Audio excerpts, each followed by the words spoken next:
Hey, I'm strummerdood or mad or whatever, I don't know. So many games in the past few years have involved player choice. This war of mine is the most recent example, and it's also the best because of its focus on unforeseen and impactful consequences. This war of mine focuses on a set of civilians trapped in a city under a siege. A few years into a war, the survivors must scavenge the remaining areas for building materials, food, and medical supplies. Of course, to do so, they must contend with violent militia, late-night raids, sickness, the weather, and depression. Though on the surface, the game seems like a typical survival sim, this war of mine separates itself by contextualizing the survivor's every action. Stealing from an innocent family can emotionally break people to the point of total inactivity. Getting caught cherry-picking bandages from the still operating hospital can blacklist the entire group from ever safely returning.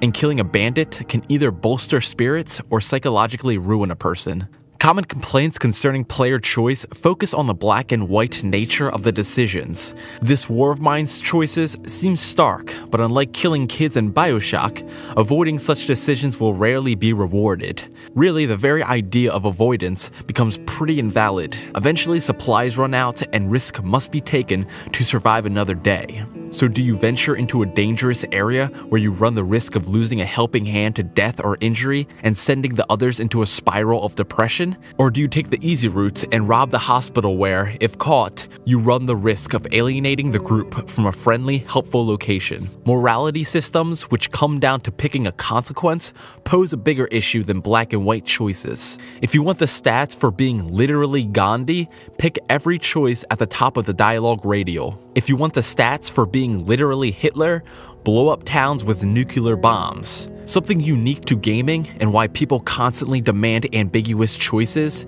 is its ability to reflect character flaws back at the player. Unlike other mediums, the question being asked isn't what would you do with John Quinones, it's what will you do? Telltale certainly took steps forward in The Walking Dead Season 1, but because the story's main beats remain the same, the player only affects how things occur, not what occurs. Actions speak louder than your character class, but if those actions aren't reflected back in the major turning points of the plot, then the player's contribution to the narrative mean nothing. In this war of mine, choices made as early as the first day can send ripples throughout an entire playthrough. My group's journey ran off the rails due to a single action. A mistake made while bartering not only led to the death of a group member, but it ensured I would never be able to return to the location without packing significant heat. I then went scrounging for supplies in dangerous areas, which required I take a knife for protection. Of course, when I got back, the safe house had been raided, as my partners had no means of defending themselves. Now someone is bleeding out and in need of bandages. I either hope to God they can survive a few nights while I wait for a traveling salesman to knock on my door, or I rob a hospital. Player actions often come about because of their situation, but the solutions chosen to escape such plights go on to define everything thereafter. The game's developer, 11-Bit Studios, is made up of former CD Projekt Red employees, the team behind the Witcher series.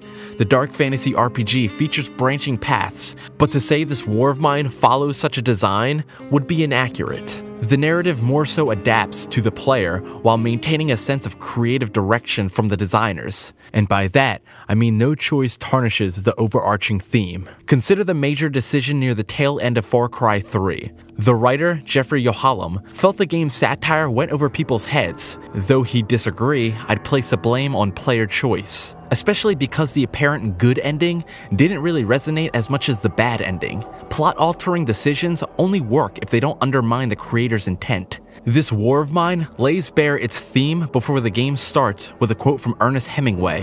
The full quote further espouses the nature of modern war. Your actions don't make you a hero, they make you a survivor. The game's difficulty ensures the player will need to make dark decisions to survive, and the scars left are not only felt in the gameplay, but in every facet of the narrative. From the first day with the survivors to the epilogue that reveals both the players and the war's influence on the characters. No decision made by the player betrays the creator's intent, which is pretty unbelievable considering the breadth of freedom allowed. This war of mine strikes a key balance between a formalized storytelling of The Walking Dead and the malleable narrative of a self-imposed adventure in Minecraft. It's done with clearly black and white decisions, it's done without a multiple choice questionnaire, and it's done without predetermined branching paths. That's something.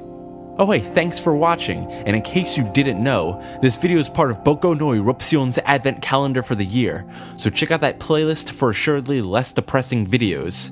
And if you came from that playlist, hello, I'm strummerdood. I talk about stories and games, the interesting ways designers have told them, and what they're trying to say through them. I use multi-syllable words, and have a journalism degree, which means I'm not only super duper qualified, but my opinion matters more. Because I paid for it. So check out the other playlist for some of my favorite videos. And happy holidays, you rat bastards.